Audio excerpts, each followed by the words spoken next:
কাফেরের চরিত্রের মানুষও দুনিয়ায় আসবে, মুনাফিকের চরিত্রের মানুষও দুনিয়ায় আসবে। ইমানদারদের কাজ হলো যে মুনাফিক এবং কাফেরের চরিত্র থেকে তারা কি করবে বলেন, কি করবে? বেঁচে থাকবে। কি করবে? বেঁচে থাকবে। তো আয়াতটা শুনেন, সূরা তাওবা 68 নম্বর আয়াত। وعد الله المنافقين والمنافقات والكفار نار جهنم خالدين فيها। মুনাফিক পুরুষ, মুনাফিক নারী ও কাফেরদের জন্য আল্লাহ দুজকের আগুনের ওয়াদা করেছেন, যার মধ্যে তারা চিরকাল অবস্থান করবে। প্রিয় ভাইয়েরা আমার, কাফের মানে কি? অস্বীকারী। যে ব্যক্তি কুফরি করে, আল্লাহর সঙ্গে যারা কুফরিতে লিপ্ত হয় তাদেরকে কাফের বলা হয়। এখন প্রশ্ন হলো, আব্দুর রহমান কি কাফের হতে পারে নাকি? আব্দুল কুদ্দুস কি কাফের হবে? কথা বলেন। আব্দুর রহমান নাম, কিন্তু কাফের হতে পারে কি না? তার চরিত্রে কাফেরের চরিত্র থাকতে পারে কি না? থাকতে পারে। আব্দুল কুদ্দুস নাম আব্দুল কুদ্দুস, কিন্তু তার চরিত্রে কাফেরের চরিত্র থাকতে পারে কি না? থাকতে পারে। এখন প্রশ্নটা হলো,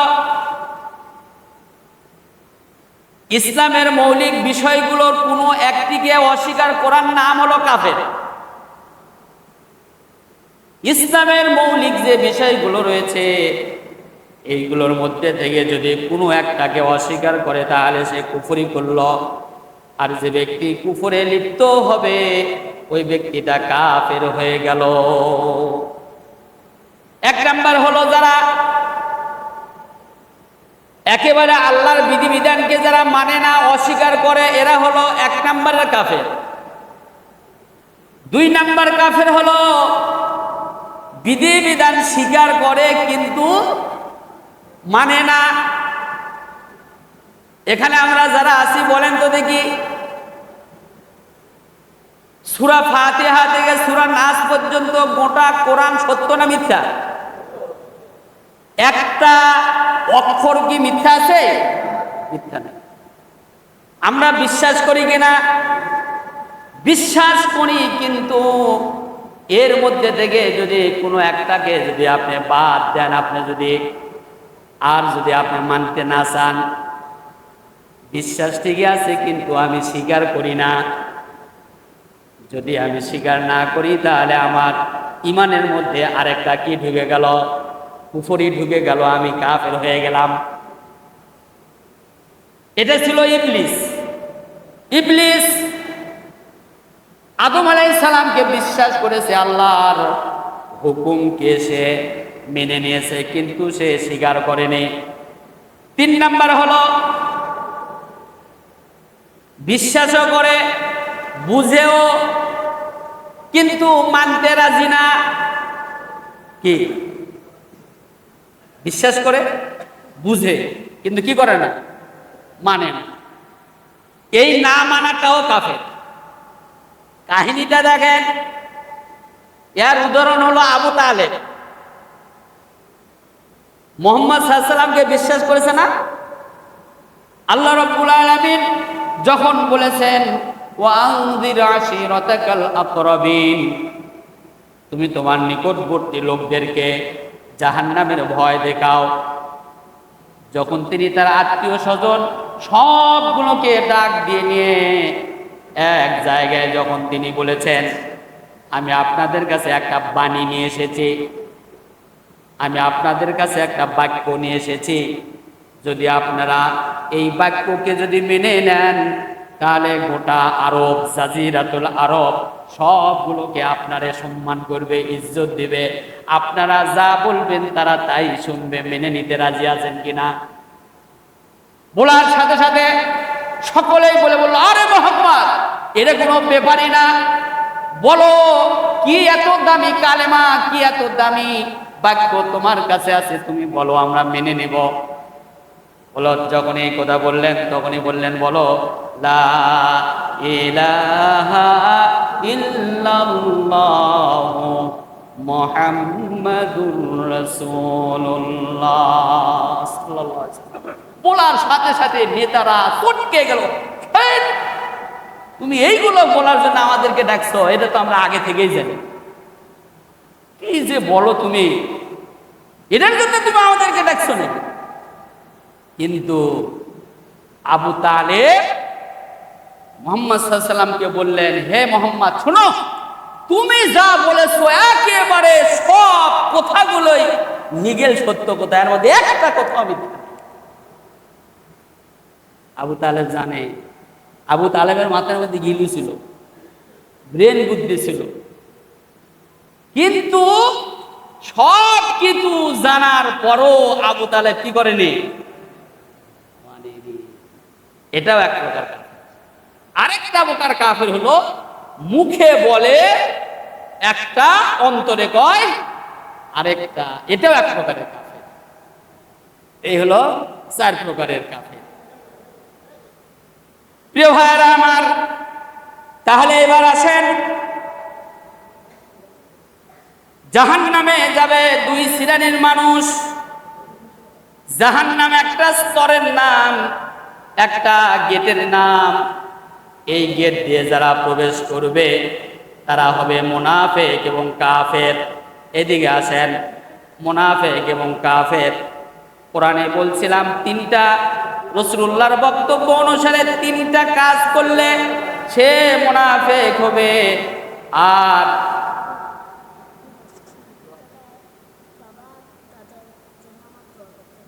আচ্ছা, ঠিক আছে, ঠিক আছে।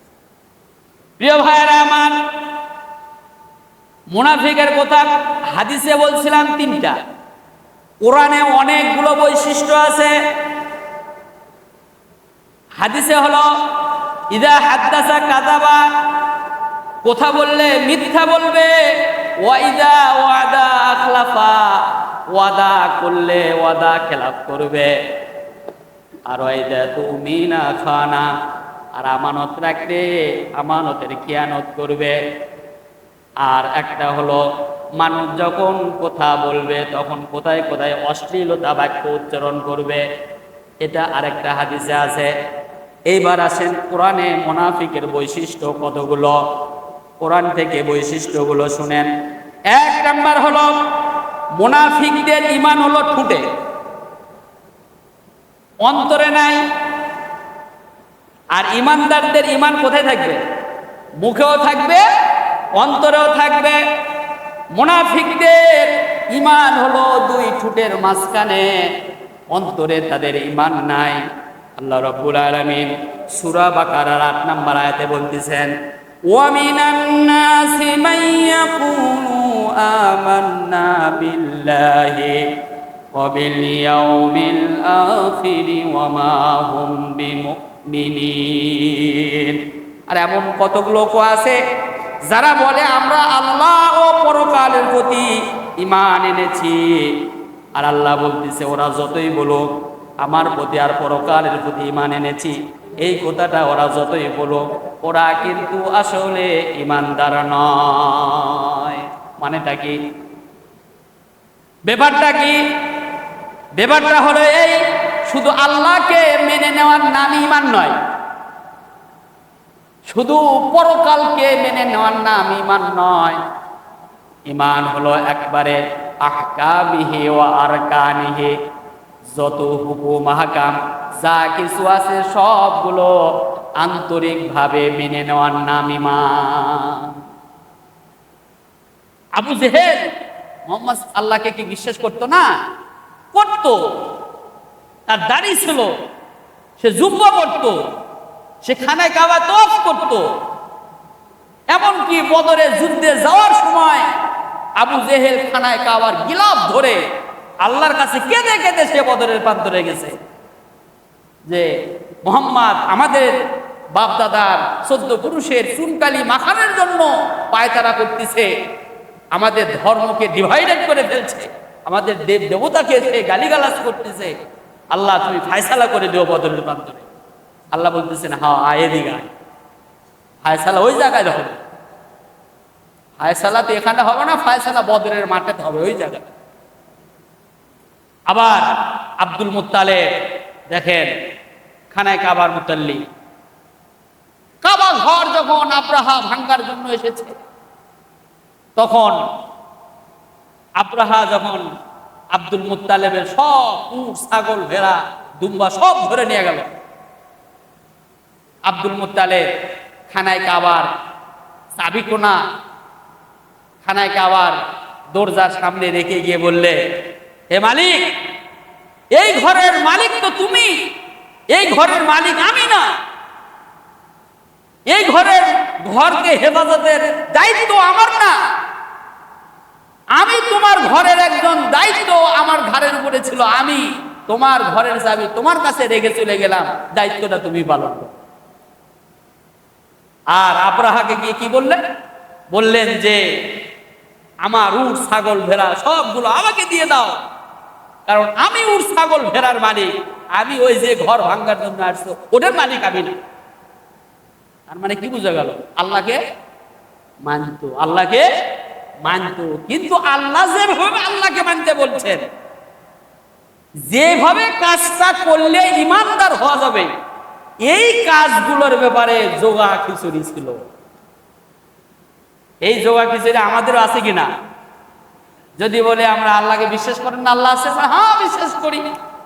মোরালকে পরকালকে বিশ্বাস করেন না, হ্যাঁ আছে তো বিশ্বাস করি। এইগুলো অনেক পরের ব্যাপার, উঠি তো আর কেউ দেখবে না। আমাকে এখন বলেন, ওদের ইমান আর আমাদের ইমানের মধ্যে পার্থক্য কি হইল? ওদের ইমান আর আমাদের ইমানের মধ্যে কি পার্থক্য হলো? তারাও আমাদের চাইতে কম বড় মুসল্লি ছিল না, কিন্তু কি করে নাই, আল্লাহ যেভাবে ইমান আনলে ইমানদার হওয়া যাবে সেই পদ্ধতিতে তারা ইমান আনে নাই। বিধায় ওরা আল্লাহকে বিশ্বাস করলেও, মুহাম্মদ সাল্লাল্লাহু আলাইহি ওয়াসাল্লাম পরকালকে বিশ্বাস করলেও তারপরে আল্লাহ বলতেছেন ও ইমানদার নয়। তাহলে মুনাফিকের প্রথম নাম্বার বৈশিষ্ট্য কি বললাম বলেন? ঠুটে ইমান, অন্তরে, জোরে বলেন কিসে ইমান? ঠুটে ইমান, অন্তরে ইমান নয়। তো ইমান অন্তরে থাকা লাগবে না ঠুটে থাকা লাগবে? অন্তরে থাকা লাগবে। যতক্ষণ পর্যন্ত অন্তরে ইমান না বুঝবে ততক্ষণ পর্যন্ত খালি মুখে মুখে আওড়াইয়া গেলে আল্লাহ এটা বিশ্বাস করে। এরপরে আছেন মুনাফিকরা হলো ইমানের পরীক্ষাকে ভয় পায়। ইমানদার হওয়ার কারণে যে আল্লাহ তাআলা ইমানদারের পরীক্ষা নেবেন এইটা দিতে সে ভয় পায়। প্রিয় বন্ধুগণ আমার, আল্লাহ তাআলা দেখেন কত সুন্দর করে বলছেন সূরা আনকাবুত 10 নম্বর আয়াত, ওয়া মিনান নাসি মান ইয়াকুলু আমান্না বিল্লাহি ফাইদা উযিয়া ফিল্লাহি জাআলা ফিতনাতান নাসি কাআযাবিল্লাহ।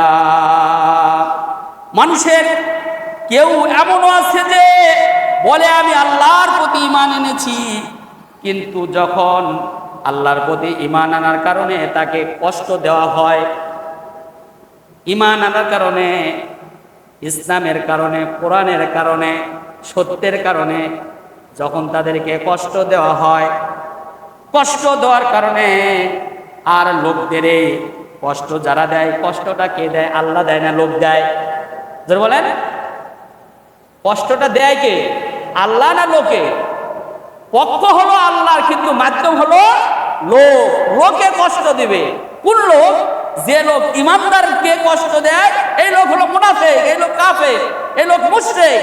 এরা ইমানদারদেরকে কষ্ট দেয়, কিন্তু দুর্বল ইমান যারা, তারা এই ইমানের কষ্টটাকে মেনে নিতে তারা কি নয়? রাজি নয়। তখন তারা এই কষ্টটাকে নিজেকে আযাব মনে করে। কি মনে করে? আযাব মনে করে। তার বাস্তব প্রমাণ আমরা 16 বছরে দেখেছি। অনেকবার বলছি, আজকেও বলছি, গোটা বাংলাদেশে যতগুলো জেলা আমার এই 20 বছরের বক্তৃতার জগতে আমি দেখেছি, তার মধ্যে সবচাইতে বেশি এই চরিত্রের লোক যারা, তাদের মধ্যে সর্বশ্রেণীর লোক থাকলেও আলেম শ্রেণীর লোক বেশি, আলেম শ্রেণীর লোক বেশি তারা। কারণ এই যে মসজিদের খতিব মাসে 30,000, 50,000, 1 লাখ টাকা বেতন দেয়, আমি যদি সত্যটা বলতে যাই তাহলে সত্য বলার কারণে বিপদ আসবে, আর বিপদ হলে হয় জেলখানায় যাওয়া লাগবে, নাহলে মামলা খাওয়া লাগবে, চাকরিটাও চলে যাবে। চাকরি বাঁচানোর কারণে ইমানটাকে সুরক্ষা দেওয়ার জন্য এই আযাব গজবের মধ্যে তারা যেতে, যেটা বলেন আযাব গজবের মধ্যে যেতে রাজি নয়। বাংলাদেশের একজন প্রখ্যাত আলেম, যিনি যতগুলো আলেম ছিলেন বেশি দিন জেল খেটেছেন, মুফতি জসিমউদ্দিন রহমানী 12 বছর জেল খেটেছেন। জেলখানায় যাওয়ার কারণে বউ চলে গেছে, ভাই চলে গেছে, আত্মীয় স্বজন কেউ তার পরে খোঁজ খবর নেয়নি। এই লোকটার মামলা ধরার মতন, তার মামলাকে ডিল করার মতন কোনো আইনজীবী পর্যন্ত ছিল না। কত বছর ছিল? যেমন কত বছর? 12 বছর। কোনো ব্যক্তি যদি নিজেকে ইমানদারের যদি দাবি করে যে আমি ইমান এনেছি, তাহলে আল্লাহ তাআলা তাদেরকে কি করবে না, এমনিতেই ছেড়ে দিবে না। ইমান আনলেই তার পরীক্ষা, যেটা বলেন পরীক্ষা হবে। কোরআন আয়াতগুলো দেখেন, আল্লাহ রাব্বুল আলামিন বলেন সূরা আনকাবুত 2-3 নম্বর আয়াত, আহাসিবান নাসু আন ইউতরাকু আন ইয়াকুলু আমান্না ওয়া হুম লা ইফতানুন ওয়ালাকাদ ফাতান্নাল্লাযীনা মিন ক্বাবলিহিম ফালায়া'লামান্নাল্লাহুল্লাযীনা সাদাকু ওয়ালা ইয়া'লামান্নাল কাযিবিন। মানুষ কি মনে করে নিয়েছে যে আমি ঈমান এনেছি, শুধু এতটুকু কথা বললেই তাদেরকে ছেড়ে দেওয়া হবে? কথাটা কার? জোরে বলতে হবে কার? কি বলছেন? ঈমান এনেছি এই কথাটা বললেই মানুষ কি মনে করে আমি তাকে এমনি ছেড়ে দেব? কি করবে তাহলে? আল্লাহ বলছেন তাদেরকে পরীক্ষা করা হবে না। বিষয়টা এরকম নয়, ঈমান আনলেই তার পরীক্ষা হবে। কারণ আমি আল্লাহ তাআলা অতীতে যারা ছিল, অতীতে যারা ঈমানের দাবি করেছে, তাদের পরিণতিটা এমন কঠিন ছিল, পরিণতিটা এরকম ছিল, আমি তাদেরকেও পরীক্ষা করেছি। অতীত যুগের লোকদেরকে ঈমান আনার কারণে মাটির মধ্যে গর্ত করে আপনার কোরাত দিয়ে মাথার মধ্যে দিয়ে কেটে দুফাক করে দিয়েছে, শুধু ঈমান আনার কারণে। আগুনের গর্ত কইরা আগুনের গর্তের মধ্যে ফেলে দিয়েছে, উত্তপ্ত তেল জ্বলতেছে, এই তেলের মধ্যে তারে ফেলে দিয়েছে। এমন পরিণতি তাদের হয়েছে, কিন্তু তারপরও তারা ঈমানের পথ থেকে এক চুলো নড়ে নাই। ঠিক কি না? ঈমান আনার কারণে জীবন দিয়েছে, রক্ত দিয়েছে, ফাঁসি হয়েছে, বছরের পর বছর জেলখানায় থেকেছে, কিন্তু তারা এই কাজগুলো করার কারণে আল্লাহ ওদের মর্যাদা বাড়িয়ে দিয়েছেন।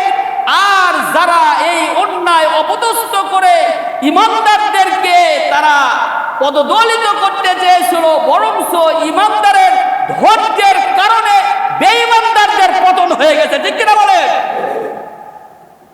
এরা মুনাফিকের চরিত্র। মুনাফিক ঈমানের পরীক্ষা দেখলেই সে ভয় পায়, কিন্তু আল্লাহ বলছেন পরীক্ষা ছাড়া ঈমান নাই। পরীক্ষা ছাড়া কোন জিনিস আছে আমার কোন তো দেখি? দুনিয়াবি জিনিসের কোন জিনিসটা পরীক্ষা ছাড়া হয়?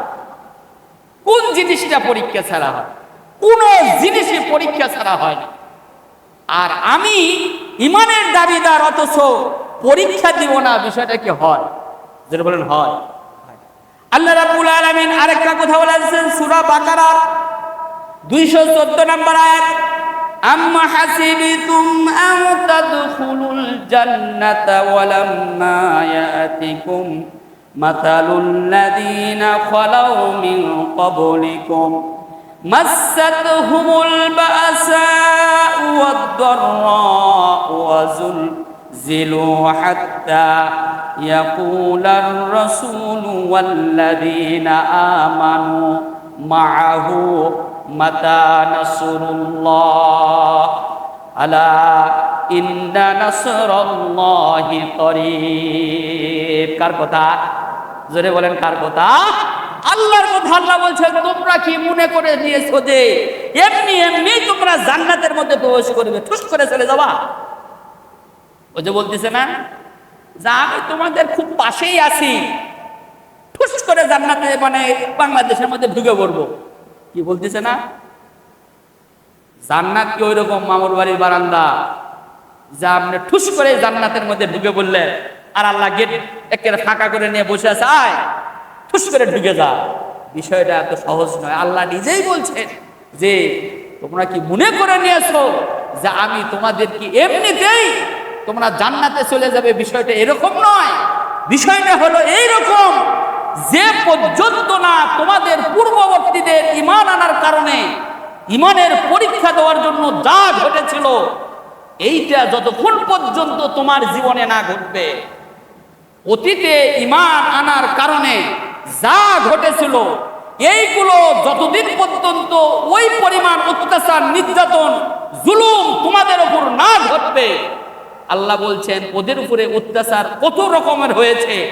তারা আল্লাহ এবং আল্লাহ রাসূলের যারা সঙ্গী হয়েছে, বিরুদ্ধবাদীদের, জুলুমবাজদের অত্যাচারে তাদের মুখ থেকে মনের অজান্তে বের হয়ে গেছে, প্রকম্পিত হয়েছে, বলছে মাতা নাসরুল্লাহ, আল্লাহর সাহায্য কবে আসবে? কথাটার ওজন গোটা দুনিয়ার আসমান জমিনের, পাহাড় পর্বতের, সাগর মহাসাগরের, গোটা দুনিয়ার সমস্ত জিনিস যদি এক পাল্লায় দেওয়া হয় আর ইমানদারের এই শব্দটা যদি এক পাল্লায় দেওয়া হয়, মাতা নাসরুল্লাহ, আল্লাহ তোমার সাহায্য কখন আসবে, এটার ওজনটাই বেশি হবে। সুবহানাল্লাহ বলেন। আল্লাহ জবাবে কি বলছেন? ও ইমানদাররা, তোমরা যে রক্ত দিচ্ছ, জীবন দিচ্ছ, তোমাদেরকে গলায় দড়ি লাগিয়া উত্তপ্ত মরুভূমির মধ্যে কাফেররা দাবড়িয়ে নিয়ে বেড়াচ্ছে, তোমাদেরকে যে আবু জেহেলের গোষ্ঠীরা তোমাদেরকে ফাঁসিতে ঝুলাচ্ছে, তোমাদের রক্ত দিচ্ছ, তোমাদের রিমান্ড দিচ্ছে, আমি আল্লাহ বসে নেই। ওরা যেরকম তাদের ষড়যন্ত্র করতেছে, ওদের ষড়যন্ত্রের মোকাবেলার জন্য আমি আল্লাহই তোমাদের জন্য যথেষ্ট। শুনে রাখো, আলা ইন্না নাসরাল্লাহি করিব, আমার সাহায্য খুবই নিকটবর্তী। সুবহানাল্লাহ বলেন। আমরা আল্লাহর সাহায্য দেখছি না? ফিরআউনের পতন দেখিনি, আবু জেহেলের বদরের মৃত্যু দেখিনি, নমরুদের মশা খেয়ে মোরা দেখিনি, কিন্তু 16 বছরের জালিমদের পতন কত দ্রুত গতিতে হয়, কিভাবে হয়, গোটা দেশের 18 কোটি মানুষ দেখেছে। কথা ঠিক কিনা বলে? এটাই আল্লাহর সাহায্য। আল্লাহর সাহায্য কখন আসবে বান্দা নিজেও পাওয়ার পারবে না, যতক্ষণ আল্লাহর সাহায্য পাওয়ার উপযোগী বান্দা তৈরি না হবে। প্রিয় ভাইয়েরা, আসুন আমরা মুনাফিক হয়ে যেন মৃত্যুবরণ না করি। আমাদের আলোচনা চলছে মুনাফিকের বৈশিষ্ট্যের উপরে। আল্লাহ তাআলা আমাদেরকে যেন মুনাফিক থেকে যেন হেফাজত করবেন। আমিন। আরো জোরে বলেন আমিন। ওয়া আখিরু দাওয়ানা আলহামদুলিল্লাহি রাব্বিল আলামিন।